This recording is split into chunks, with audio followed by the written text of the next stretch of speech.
Welcome to Positive Talk Radio. We're glad you're here. I'm Kevin McDonald, your host for this grand adventure, and I thank you for joining us. You see, our mission is to create a positive, personal connection to all things with courage and love. We invite terrific guests, interesting topics, and great conversation, all in a fun, entertaining way. And we always manage to learn something, too. So I hope you will stay right where you are for this episode of Positive Talk Radio.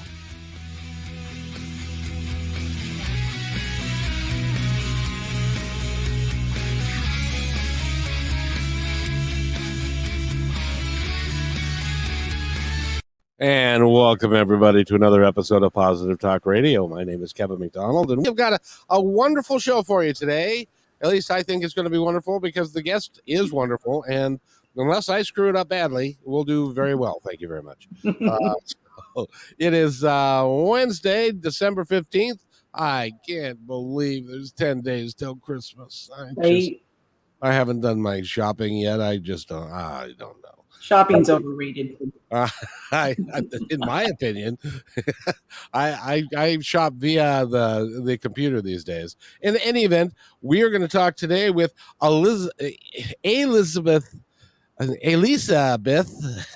Okay, tell me what your name is. We rehearsed this too. I know we did. But my problem is that I get all excited and then I get discombobulated and stuff. So in any event, the guest please reveal her name? My name is Elisebeth VanderWeil. Elisebeth VanderWeil, and she is an author. She lives in my humble opinion, one of the greatest cities in the world, and she lives in one of the greatest places in that city in the world. It's a place called Matthews Beach, which is that was a place that when I was a kid, we used to go there a lot because we lived in the Ravenna district. And so it was fairly close, and it was a beautiful place. And so how did you end up there? Oh, so my family grew in such a way that we didn't fit in our Capitol Hill townhouse anymore. Aha. And so working with our property manager, which we had a very good relationship with, we found this house even before it was available for rent. So we came here. It's gorgeous. It has facilitated our sanity through the pandemic. I can't even imagine what it would have been like to be in 900 square feet in Capitol Hill for the last year and a half. The only thing that I like about Capitol Hill is it's fun to go watch people. I love Capitol Hill. If we could have found a huge house on Capitol Hill, would have stayed there. I love being able to walk to anything I want. Here I can walk to the beach. Right. And on Capitol Hill, there's some great restaurants. There's a lot of activity up there, and it really is a fun place to be. There's always something to do. Yeah. But my favorite block in the city is on Capitol Hill on 10th between Pike and Pine. Beautiful area. I used to drive a bus up there. There you go. It was very nice. And the reason that we're talking to you today is that you've written a book, and we're going to talk a great deal about that. And it's the book is about fear, and fear is one of those things that we either. And the name of the book is Apocalyptic Best Practices. Apocalyptic Best Practices, and we're going to talk about. And I gotta ask you about the name, but first we're going to talk about fear. And my favorite thing about fear is, in 1976, a movie came out. Did you ever see Jaws? I did. I couldn't even swim in a pool for months. That's what I'm saying, and it was an illogical fear that there wasn't going to be a shark that was going to come at you in your pool, but your mind starts playing tricks on itself, and it gives you the what if scenario, and so that was an unfounded form of fear, and we all have it. We all have fight or flight, and we all operate in a very I think simplistic way when we're talking about it. So first of all, let me ask you, The name of the book. How did it come to be? Apocalyptic Best Practices came from sort of an evolution of my thinking and research since my first graduate program in literature. I did my master's thesis on apocalyptic fiction in the US. And different than how most people understand it, apocalypse is not the end of existence. It is, as REM put it, the end of the world as we know it.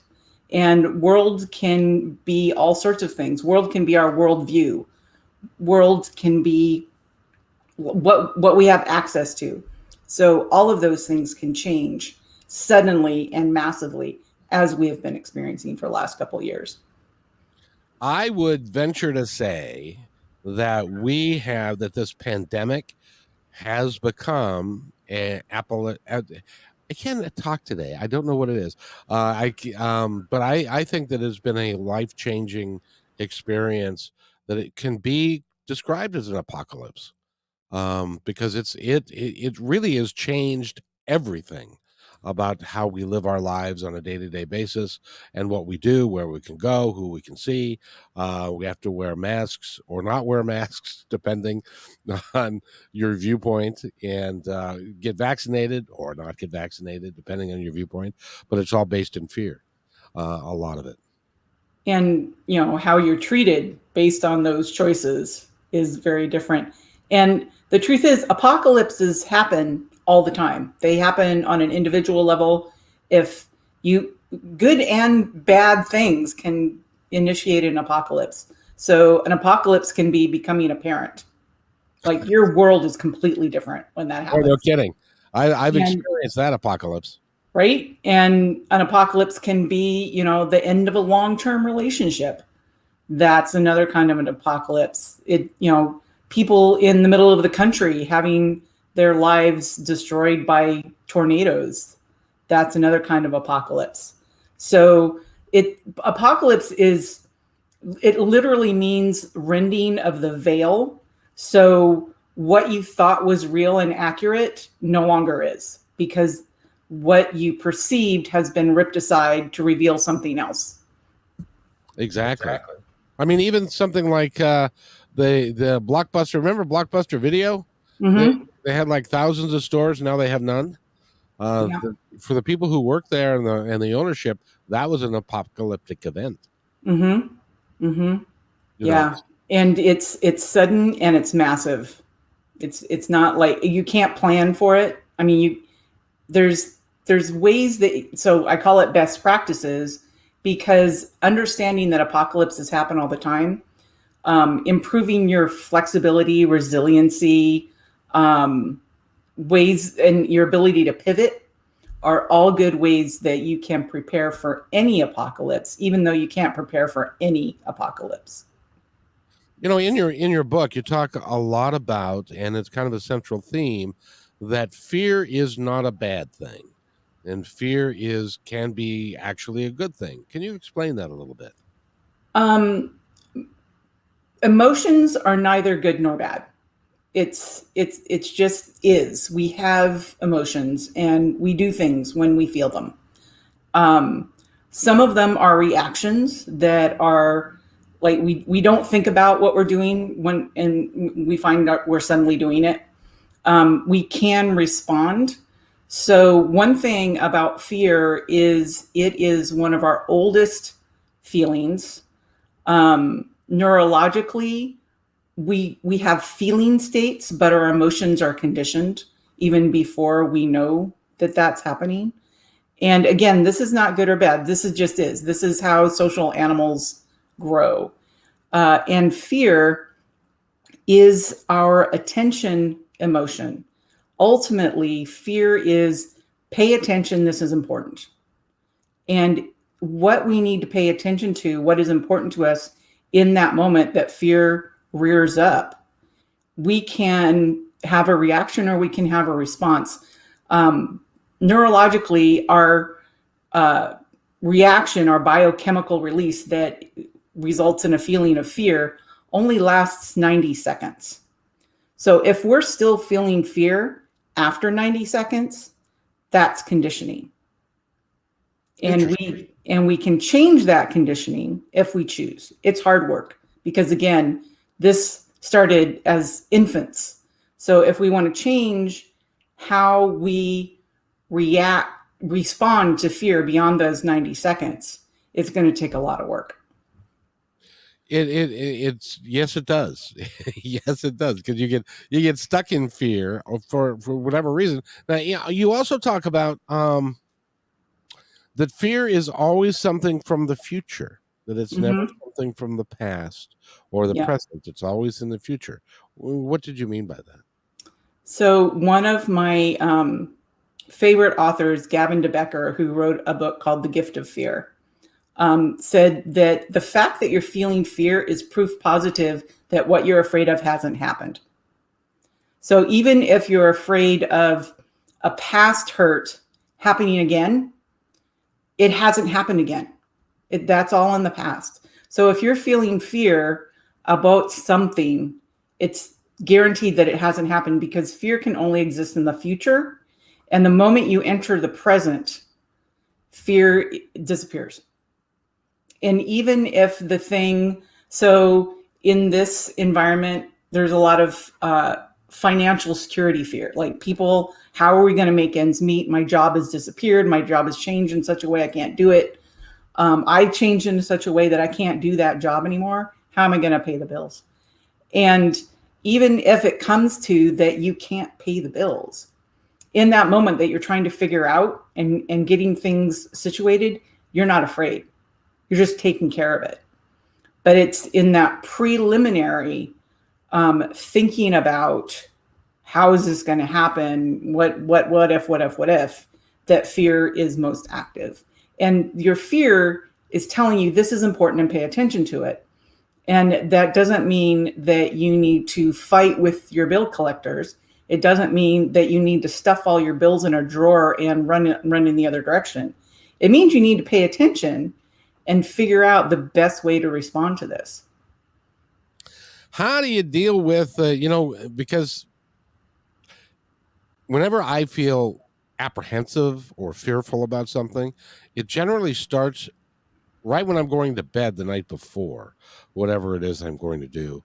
And so that means that I'm not going to get very good sleep, because I'm going to toss and turn and think about the fearful thing that I'm worried about that's going to happen the next day or whatever. And how do you quiet your mind and get away from that and deal with it in a more positive manner? What I have found is helpful most of the time, and I'm not saying that I don't do this too, 3 a.m., all of a sudden all the things start going off. I don't know what it is about 3 a.m.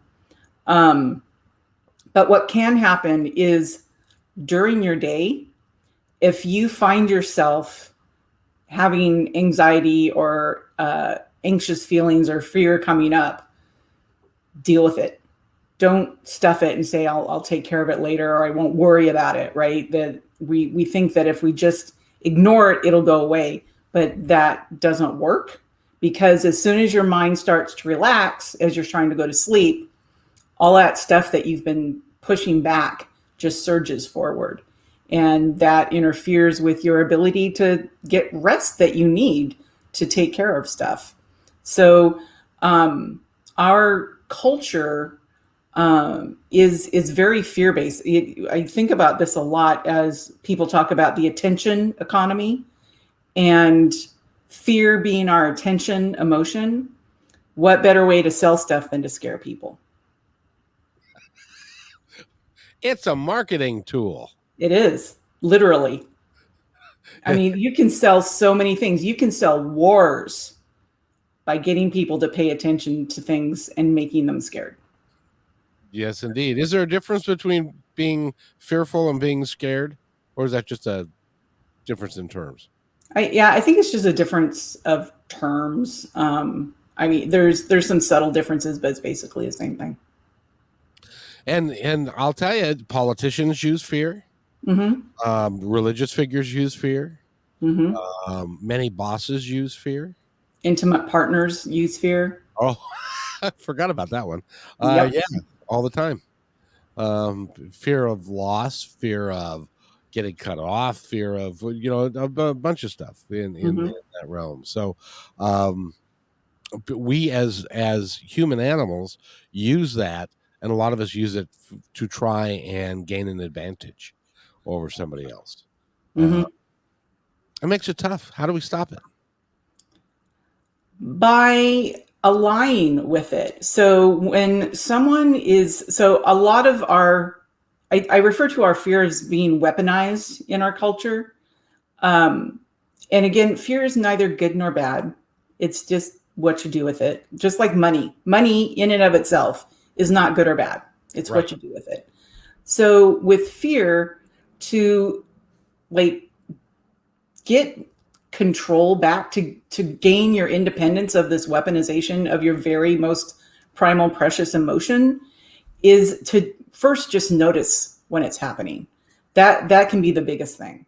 Just notice when someone is telling you something that they're trying to get you heightened. Like, I know, like my parents uh, installed a whole bunch of security things around their house, moved into a gated community, and they said, "Well, you don't want to be robbed." I'm like, "Have you ever been robbed?" Well, no, but on the news. Like, oh, okay. This now you feel safe with all of this stuff. Well, not always. So just notice. So so many things, right, got sold right there to my parents, making them afraid of something that has never happened to them.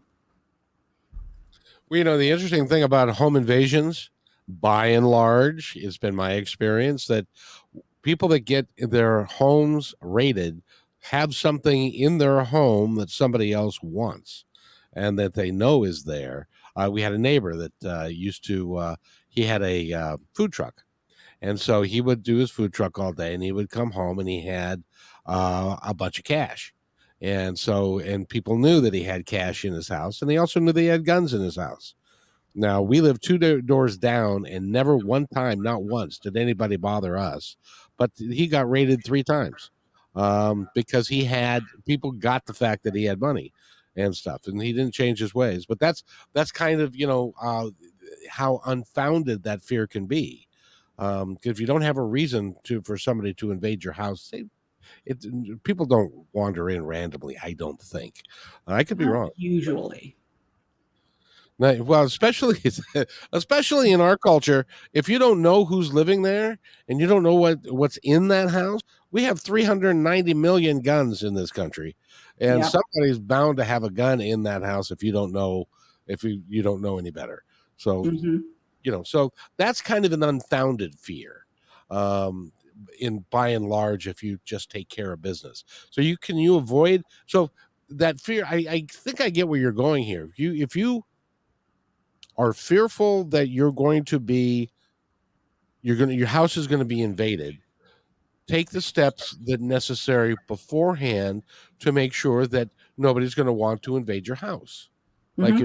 you don't keep a bunch of money there, don't keep drugs there, don't Yeah. keep a bunch of guns there, and those are all things that you can do proactively, and that will eliminate the fear of somebody breaking in, because that's there's no reason for them to.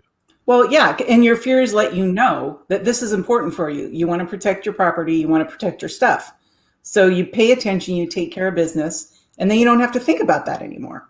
So, as scared as my parents may have been or may still be, they've taken steps to address the thing that was most present for them. And kudos. I mean, the good job there. And now they're free to worry about other things. And it's interesting. Like some people, and I'm sure you're going to get a lot of comments about like that I'm Pollyanna, pie in the sky. I can just think my way out of being afraid. That's not what I'm saying. What I'm saying is continue to be afraid. Do not ignore your fear, because then it becomes the scary monster in the dark. But if you let it into light and really look at it and interrogate, like, I am afraid of spiders. Why am I afraid of spiders? What have spiders ever done to me? There's like literal phobias that it's just an unreasonable fear. There's no way to get around it. accept that and then take care of business. Don't be around spiders. But there's other things like, with the pandemic, being afraid of getting a vaccine because you don't understand the science behind how it was created. Well, where is your biology degree? Like, how you don't understand the science because you're not a scientist. Like the next time you can sequence some RNA, then we can have a conversation about whether or not this vaccine is valid and effective and not that dangerous for humans. Right. And that's important for us to make that distinction. Because, but I get your point, because if you are our initial, and we talked about this a little bit before we began, our initial thing with fear is fight or flight, where we either are going to fight or run away. But there's a lot of more subtle things than just that, isn't there?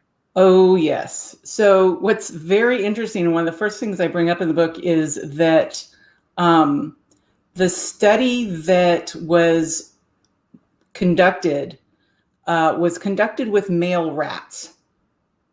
And, good scientists, good behavioral scientists published this work. And this was back in the 50s. And just like today, the media ran with a soundbite. Our natural response to fear is fight or flight. And in this study, they found that the response is this. Well, at no time did this study include humans, let alone females. And but this just became part of the cultural conversation. It's fight or flight when you're afraid. In the 80s, this same study was repeated with humans that included men and women. And it was a group of scientists that also included women, and found 2 more human responses to fear. And they called them tend and befriend. I call them care and connect because I like alliteration. And those are, so fight and flight both function to separate you from what's scaring you. Right. Care and connect both keep you engaged. And this shows up in like when you're in a threat situation with other people, rather than focusing on yourself and how you're going to take care of you, you take care of somebody else who's also scared. Or you connect with so in connecting, so the person that's threatening you, you make a real human connection with them and try to understand and engage what is going on. And then there's also 2 more that in other studies have showing up, and they're freeze and fake, which is also good alliteration. And those both function to buy you time. So freeze, I think we're familiar with that. They just like, a lot of people just freeze in a startle or suddenly scary situation. Maybe it'll go away if you just hold still. Fake is when you like make yourself tough or try to make yourself invisible. So you're pretending you're not, so that the fear doesn't find you. And again, this buys you time to maybe do another thing, or the fearful thing just goes away. So we have at least 6 that science has found that humans respond to fear beyond just what rats do. I would certainly hope so. We're not rat-like.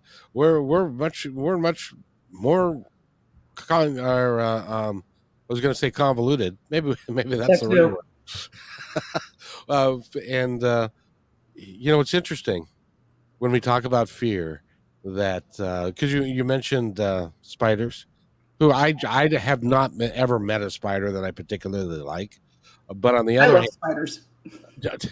Well, good. I had a girlfriend when I was in high school, and there were three daughters and a mother in the house. And when I would come over on a Monday before school, if I hadn't seen her for the weekend, there would be upside down glasses all over the house, because there would be a spider walking there, and they couldn't kill it, but they would take a glass and put it over the spider. And then I was the one who was supposed to go in and take care of the spider, because I was the tough guy, which also is a fallacy, by the way. Yeah. because, we're a billion times bigger than a spider, and they are way more afraid of us, I would be. Sure. right? But there are movies like Arachnophobia, and Yeah. which were the whole design of that movie, or Jaws is another one, Mhm. or the Freddy Krueger series, or any of that. That's part of the our culture, is that we go watch movies that try and scare us. Is that because we are deaf, or we don't have a full range of emotions, and we're trying to regain some emotional stuff? Why do we go to scary movies?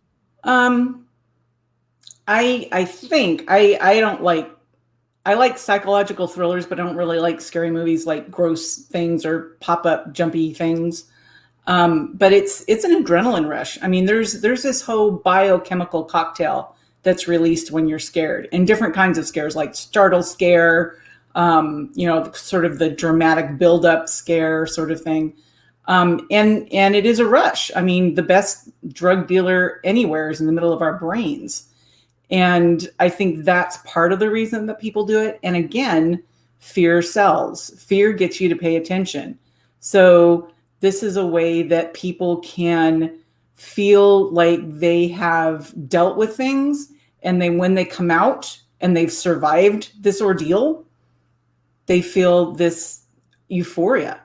And even though it's completely manufactured, it's still a really great feeling. Which is why all the great ones, the bad guy, or the one that causes the fear, loses in the end. Yeah. Because Unless it's, a series and you're hooked on that. right, one would be Psycho. You remember Psycho? And Mm-hmm. another one would be The Exorcist. Now, when I was a kid, The Exorcist came out, and it was people wanted to go see that movie because it was gross, and it was, and we had spirits, and she was spitting up pea soup and all that kind of stuff. So we thought that would be fun to go see, but it also scared a lot of people. And, Mm-hmm. and the idea of the exorcism and demons and stuff, And now we have movies like Contagion. yes, Depending on how you're doing, you may or may not have seen in the last year or so. exactly. Exactly. And by the way, we're getting somebody FOG.FYI. I'm not quite sure exactly what that means, but care to take a shot? Or Candace, would you like to elaborate, por favor? Um, so Yeah, I don't know what that means either. well, that's and hopefully we'll be educated here in a moment, and Yeah. and we shall see. But fear being what it is, I get, when we first started this conversation, I was like, no, I fear. I don't know that that's a good thing, but it does, if it forces you to act in a positive way to avoid what you're fearful of. That makes a whole lot of sense to me. Or sometimes it is engaging with what you're scared of. So for a lot of folks, doing something you've never done before is scary. And in order to grow and change and be different than you were as a child, you have to do things that you've never done before.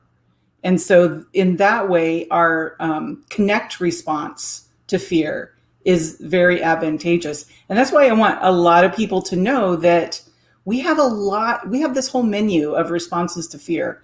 And just because you're feeling fear, that does not dictate what you have to do about it.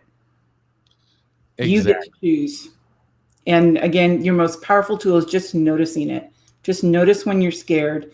Notice your response beyond your reaction, because there's not a lot you can do about your reaction, especially in the short term. Over the long term, you can recondition yourself. But you can look at your response like, are you staying amped up beyond that 90 seconds? And if you are, how is that serving you? And it might be a good thing. It might be a good thing for you to stay amped about this, because it's kind of a long process that you've got to deal with. But for the most part, we get amped up about things that are happening in our brains that are not happening in shared reality. And it is very detrimental to our physical as well as our mental well-being. The cortisol dump that happens in what is basically a distress state is serious, and it can lead to all sorts of particularly cardiac problems. So just notice when the fear is popping up. If it is the same situation over and over again, you may want to take a look at that and see if you can deal with it differently or leave that situation.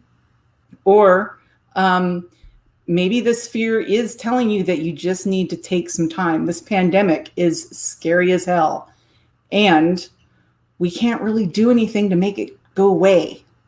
So taking that sort of care response to, or sometimes even the freeze response, like I'm just not even gonna, I've stopped making plans for one thing, and we are in this sort of holding pattern until something can move.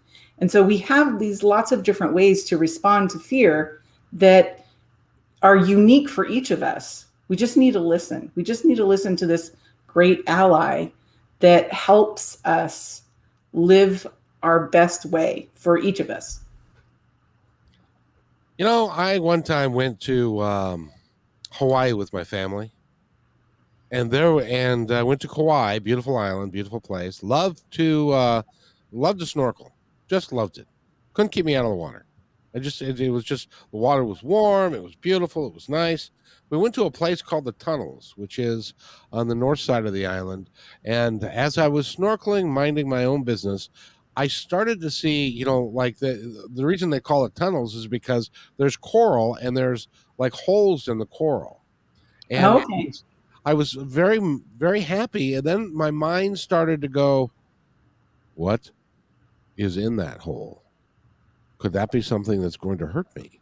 Or is there a shark nearby? I start thinking about Jaws. I could hear the music in my head, dun, dun, dun, and stuff. Why is it that we do that to ourselves? Because that was an unreasonable fear on my part, because it made no sense, because there was no evidence that there was fear.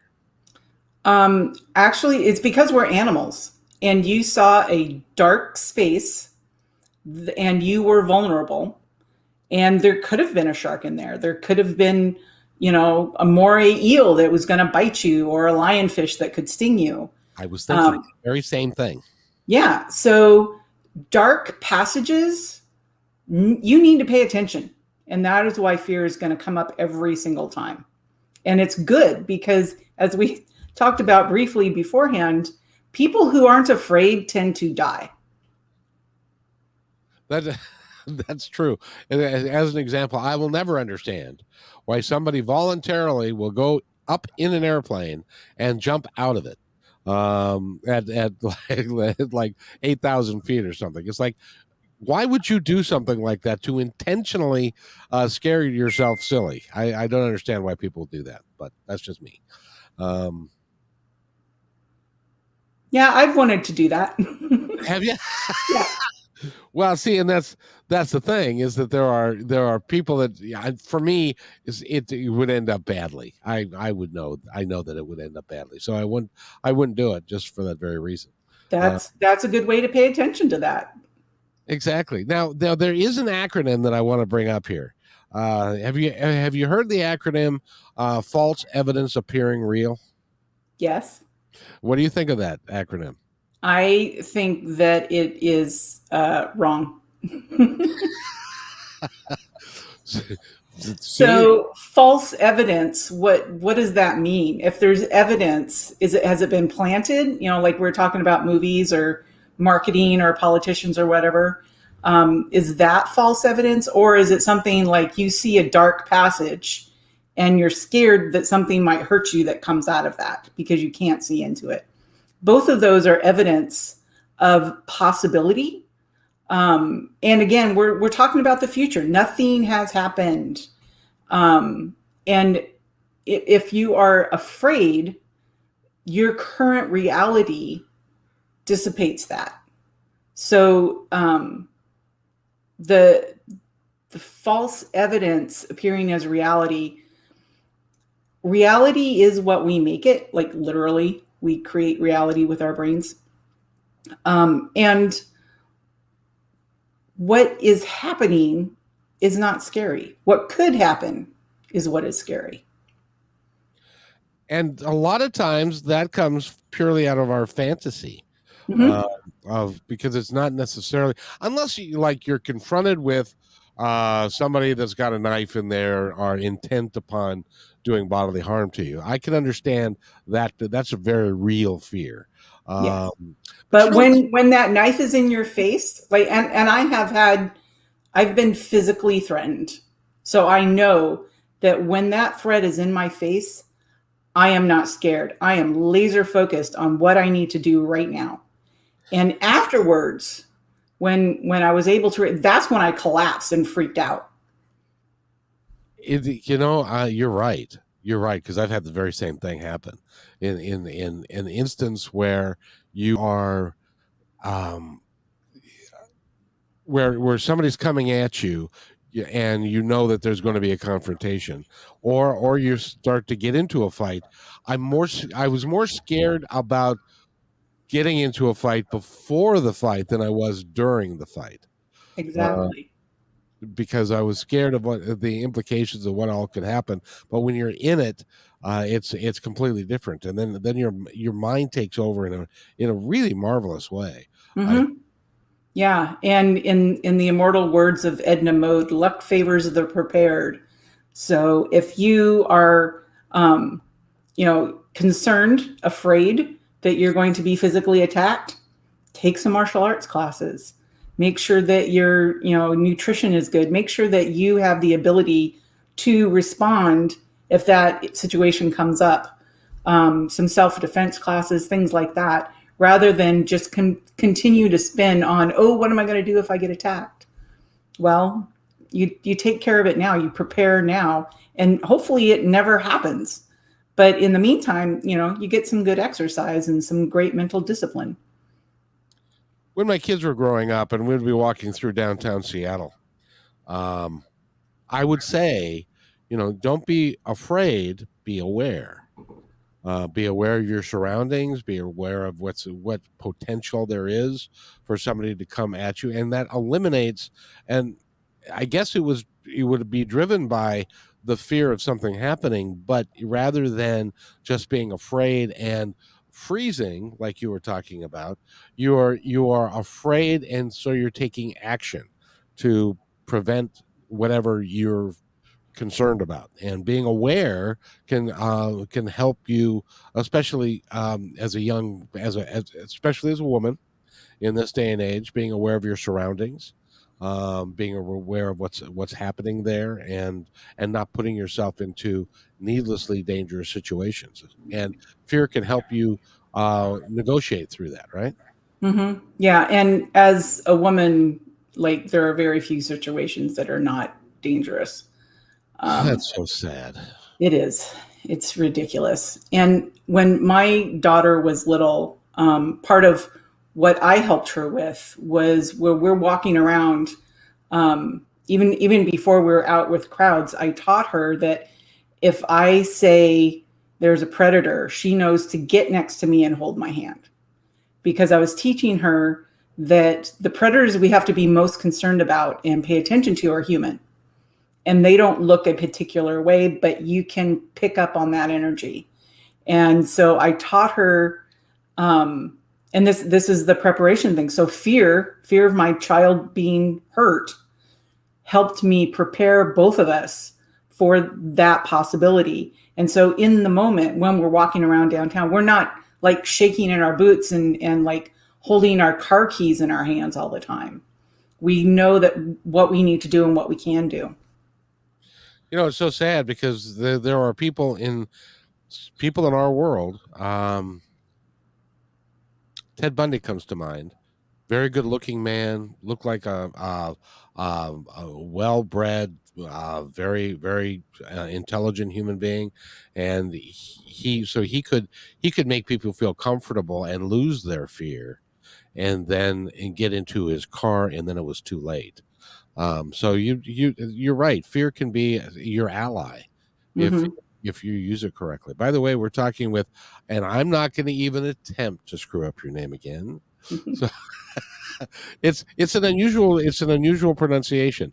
So go ahead. Elisebeth VanderWeil. Elisebeth VanderWeil. Okay, you say it a couple of times and I can get it. I'm There you go. an auditory learner apparently. And the name of the book is I can say Apocalypse, but and the name of the book is Apocalyptic Best Practices, a unique approach to fear and change. And you can pick that book up and virtually anywhere, and you can order it from Amazon. I know it's on Amazon, but you can It's order on it from, Amazon. you can I order did it take from, a few copies to Third Place Books north of Seattle in the I love that in Lake Forest Park, I yeah. think is the little town up there. Yep, yes, indeed. And you now you're a doctor, you're a PhD, and your doctorate is in leadership. Yes. Explain that to me a little bit. I haven't heard that term before. Yeah, Leadership I have, but not the PhD part. right. When I started in 2003, it was one of the very few programs in the United States that, and it's Gonzaga University, interdisciplinary degree in leadership studies. And what was most appealing for me and why I went for it is I tend to be a generalist. I'm insatiably curious. I know quite a bit about quite a bit. And the thing with most PhD programs is they want you to go narrow and deep. But with leadership, that doesn't work. You can't be good at just one thing and be a good leader. You have to understand psychology, sociology, policy, politics, all of these things. And so it really appealed to me. Also, I tend to teach, regardless of what role I have, I am teaching. And for me, and I think for a lot of people, there isn't a lot of difference between a good teacher and a good leader. I agree. I never thought about it in that term in before, but you're right. Because oftentimes a good teacher is a good leader. Mm-hmm. Exactly. And good leaders tend to teach. Well, that's how they accomplish what they intend to do. Because there isn't a real competent leader that I'm aware of that wants to do everything themselves. They Mm-hmm. have to solicit other people to help them, and everybody work together for a common good. And Mm-hmm. I was talking with a gentleman yesterday about that very issue, and he was working with executives to try and get them to understand a new way of leadership, rather than leadership by fear, leadership by communication and working together for the betterment of all, and including all. Mm-hmm. And stuff like that. So it was, so you've taken that and have you applied it and have you been in management? How have you used it? Yeah, people would ask me that when I was in the program, and they're like, "What are you going to do with a degree in leadership?" I'm like, "Well, take over the world, of course." Of course. Yes, So indeed. I'm doing that subtly and slowly. I have been an associate dean for a college. I've been director for academic programs, senior manager for learning programs and nonprofits, and as well as professor in different institutions and capacities. So I tend not to get the front seat so much, but I'm definitely tend to go towards the navigator seat. Well, you know what? You take less bullets that way. Maybe. My dad was in Vietnam in the Air Force, and yeah, all of them everywhere. First of all, is he still with us? He is. Thank him for his service. Yes, every day. That is, Vietnam was a horrible experience had by all, and especially the guys that went there and came back and nobody cared. Yeah. that nobody took care of. And I hope that he came through it okay and is doing well now. It sounds like it. He's doing well. It was tough on us little kids too. We didn't understand what was happening. Well, it's especially now. How old were you during that time? Uh, 5 and 6. Did you ever watch the news? I don't remember. Because Walter Cronkite was on Yep. Channel 7. He was the guy, and he had a segment every night about Vietnam, and they showed statistics on how many people had been killed, how many Viet Cong had been killed. They showed people, they showed dead bodies all the time. I am positive my mother did not let us see that. That's a really good thing, because talk about fear, the fear of Hmm. losing your dad, that would have been paramount in your consciousness. Yeah. I mean, I have this impression that I thought he was just on an assignment. I didn't understand war. I didn't understand what was happening. And I just knew that he wasn't home for my birthday. That sucks. I'm sorry. Yeah. But again, thank him for his service. Yeah, for sure. Well, we're coming to the end of our time together, young lady. Is there anything? And so this is the time that I will open up the soapbox and allow you to tell our audience anything that you'd like them to know about anything. Oh, just renegotiate your relationship with your own fear. It is there to serve you. And when you use this for yourself, for your own purposes, amazing things will open up for you. I call this Apocalyptic Best Practices. It includes practices. One of my friends who read the book, the practices, the exercises are in these gray boxes. It's like every time I came to a gray box, I had to stop. And it can take some time to work through this. It's not a race. There's no expectations. You don't have to necessarily do things in order or do all of them, but just getting some understanding of what is physically, neurologically going on within you when fear is activated and what you can do with it is an amazing way to declare your independence from the weaponization of fear in our culture. I like that, because you're on my independence report and you're declaring your independence from that. That works out very, very nicely. I worked on that. Well, you did very well. It's been a real pleasure having you on the show. And Thank you, Kevin. This has been a great conversation. I'm glad you've enjoyed it. I have enjoyed it immensely.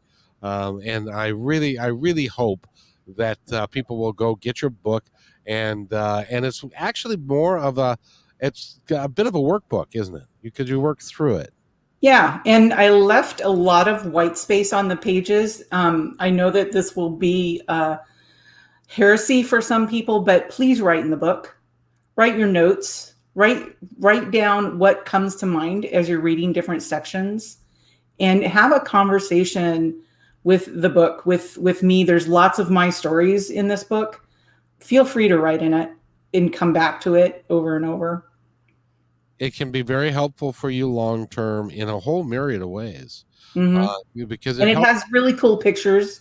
My illustrator Metz Schulte did these great illustrations for people that take things in a graphic format. We worked really hard to create these illustrations to convey concepts without words, and she did some amazing work. And by the way, you have a beautiful website too, and you talk about her and you and on that website, which the website is Elisebeth That is just amazing. That's a unique name for. How convenient! It's beautiful. Yes, indeed. It wasn't taken already. And that's I don't understand that, but it worked out really well for you, and I hope that your book continues to sell well, and you, because you're in it to help people, and that's the coolest thing. So, is there anything else you'd like to add before we go? We're animals, and we're doing animal things, and it's fine. It's not good or bad or indifferent. Whatever you're doing is the best you're doing. And if you can do better, you will. I couldn't have said that better myself. Hopefully I'll get my vocabulary down and do better. That would be nice. So you got to work on your Canadian accent. That'll help. I know, I do. I gotta. So, let's see. Elisebeth is been our guest, and she has got the book Apocalyptic Best Practices. And very good, and it's not an end of the world book. When she uses the term apocalyptic, Jiminy Christmas, apocalyptic. She uses that term as that it happens to us all the time, because we've all got, and this pandemic as an example is an apocalyptic event, because it's changing humanity. Yeah, and what we thought was true before isn't true anymore. And it will sadly never be true. We'll never be able to go back to the way we were. And thank goodness, because some of that was really yucky. That's absolutely true. So thank you again, my dear. And you have yourself a wonderful day. And just stay right there. I'll be right back. Okay.